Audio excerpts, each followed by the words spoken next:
आज मैं आपको अपने एक दोस्त जिसका नाम नितेश है उनके पिताजी के साथ घटी एक डरावनी घटना को सुनाने वाला हूँ। मेरे दोस्त ने मुझे जब ये घटना सुनाई तो मुझे लगा कि ये काफ़ी स्कैरी है और मुझे इस पर वीडियो बनानी चाहिए। मेरा दोस्त बिहार का रहने वाला है। हम दोनों नोएडा की कंपनी में कार्य करते हैं। ये घटना उसने मुझे तब सुनाई जब हमारी नाइट शिफ्ट चल रही थी। बात उस समय की है जब मोबाइल आदि का उतना चलन नहीं था। दशहरे से पहले का समय था। नितेश के घर पर कोई पूजा चल रही थी जो 4-5 दिन तक चलने वाली थी। पूजा कराने के लिए एक पंडित जी आते थे। शाम को लगभग 7 बजे के आसपास पूजा ख़त्म हुई। पंडित जी को उनके घर छोड़ने जाना था तो नितेश के पिताजी उन्हें छोड़ने के लिए गए। साथ में एक टॉर्च लिया और चल दिए। उस समय कोई बाइक वगैरह तो नहीं थी तो वे पैदल ही उन्हें छोड़ने के लिए चले गए। वापस लौटते वक्त 12 साढ़े 12 बजे का समय हो गया। अभी उन्हें थोड़ा और रास्ता तय करना था। अब वे एक पगडंडी पर थे। उस पगडंडी से थोड़ी दूरी पर लगभग 50 मीटर पर एक बांसों का बड़ा सा झुंड था। वे अपनी टॉर्च जलाकर चले जा रहे थे। तभी जैसे ही वे उस बांसों के झुंड के सामने से होकर गुजरे तो बांसों की एक जोरदार चरमराने की आवाज़ आई। उन्होंने बांस के झुंड की तरफ टॉर्च जलाकर देखना चाहा, लेकिन उनकी टॉर्च अचानक से बंद हो गई और बार बार जलाने के बाद भी नहीं जली। खैर वे आगे बढ़े, लेकिन अचानक 4 आकृतियों ने उनको घेर लिया और वे उनके साथ साथ चलने लगी। चांदनी रात में वे स्पष्ट देख पा रहे थे। एक साया जिसके शरीर पर गर्दन नहीं थी वो उनके आगे आगे चल रहा था। बाकी 2 साए उनके दाएं बाएं और एक साया उनके पीछे था। वह साया जिसकी गर्दन नहीं थी वह चुपचाप उनके आगे आगे चल रहा था। बाकी तीनों साए आपस में लड़ रहे थे।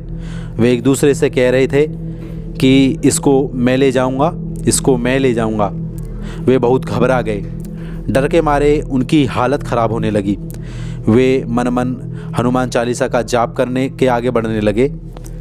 उसी रास्ते में लगभग 10 कदम की दूरी पर एक पीपल का पुराना वृक्ष था जहाँ एक सिद्ध महात्मा, जिन्हें लोग ब्रह्म बाबा कहकर बुलाते थे, उनकी समाधि बनी हुई थी। वे चारों साए अभी भी उनके साथ साथ चल रहे थे। चलते चलते जैसे ही वे उस पीपल के वृक्ष की छाया में पहुँचे तो वे चारों साए अचानक से गायब हो गए। नितेश के पिताजी ने थोड़ी राहत की सांस ली। फिर वे आगे बढ़े, लेकिन जैसे ही वे उस पीपल के वृक्ष की छाया से हटे अचानक फिर उन चारों सायों ने उनको घेर लिया। वे तुरंत उस पीपल के वृक्ष की छाया में लौट आए। चांद की रोशनी पीपल के वृक्ष पर पड़ रही थी और उससे वृक्ष की छाया बन रही थी। अब उन्हें समझते देर न लगी कि यह सब उन ब्रह्म बाबा के चमत्कार का असर था, जिस वजह से वे डरावने साए उस वृक्ष की छाया में नहीं आ पा रहे थे। उन्होंने ब्रह्म बाबा का नाम जपना शुरू कर दिया। लगभग आधा घंटा वहाँ रुकने के बाद और ब्रह्म बाबा का नाम लेते हुए वे घर की तरफ चल दिए। उस पीपल के वृक्ष से थोड़ी दूरी पर 2-4 घर थे। घर पहुँचने के लिए अभी उन्हें 500 या 600 मीटर का रास्ता तय करना था।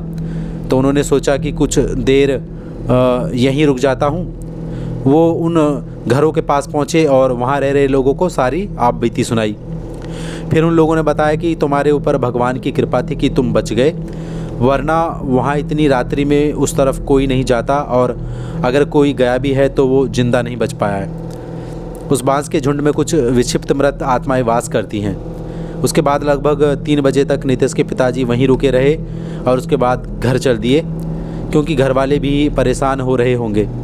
इसके बाद वे सुरक्षित अपने घर पहुंच गए। घर पर उन्होंने सबको अपने साथ घटी घटना को बताया। सुनकर सभी लोग सहम गए। मित्रों, ये एक सच्ची घटना थी जो मेरे दोस्त के पिताजी के साथ घटित हुई।